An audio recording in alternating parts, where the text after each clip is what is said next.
Вы смотрите «Вести Чувашия». Продолжаем выпуск. В музее чувашской вышивки сейчас готовится к открытию серебряной кладовой. Так назвали зал, где будут выставлены старинные украшения чувашских женщин, а также клады и монеты. Многие десятилетия они хранились в фондах Национального музея и очень редко экспонировались. Теперь у жителей республики будет возможность в деталях рассмотреть, из чего девушки и женщины в прошлые века мастерили себе украшения. Для посетителей серебряную кладовую откроют вечером в пятницу. А сегодня там побывала наш корреспондент Ольга Петрова.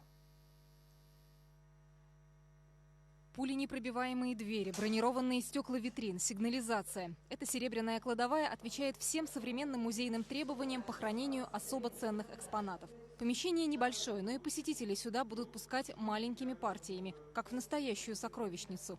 В республике, наконец, появился специальный зал, где можно выставлять ювелирные коллекции лучших музеев России. Проект заключается в том, что еще воплощение идеи соседского проживания разных народов.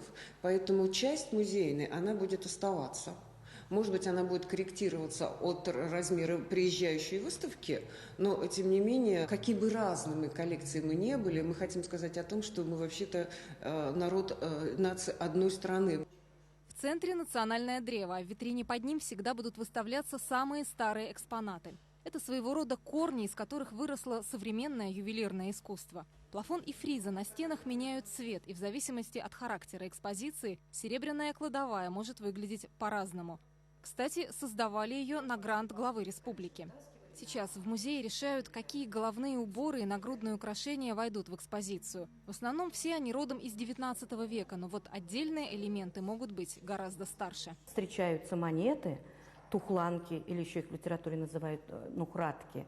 Они джуджитские, золотоордынские монеты. То есть они были где-то во времена и Волжской Болгарии, и после Волжской Болгарии. Вот эти пластинки, нухратки, тухланки, они встречались где-то в X-XIII веке. И поэтому они собирались в семьях, складывались, и потом, значит, вот изготовляли такие украшения. Волжская Болгария была в торговых отношениях со многими странами Средиземноморья, Индийского океана. Поэтому появляются вот такие монеты, бусинки, сердолик камень. Там мы увидим и сапфиры, и различные камни. Жемчуга. И вот также интересный вот такой элемент, это называется моллюски, раковины, каури. То есть это когда-то были живые существа. Как говорят работники музея, это логично выставить украшения рядом с вышитыми костюмами. Посетители кладовой смогут увидеть около 50 драгоценных экспонатов из фондов Национального музея. Правда, сейчас в витринах не только старинные головные уборы, но и современные украшения, созданные на основе сувара-булгарских мотивов. Это авторская работа самого известного художника-ювелира Чувашии Владислава Николаева. Они все сделаны на основе оберегов. Есть подвески в виде лунниц, в виде гусиных лапок. Там это все сделано но в то же время в традициях переработанных тех времен.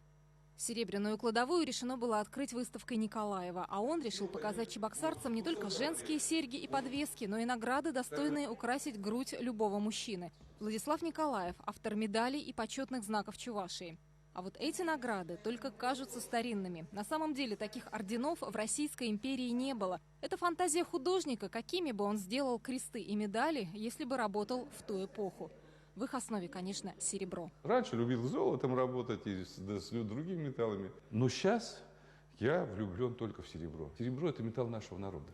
Раньше вот с древности говорили, это сувар-чуваши, это ходили в белом и в серебре. Так что серебряная кладовая будет хранить не только драгоценные изделия, но и легенды, связанные с древними предками чувашского народа.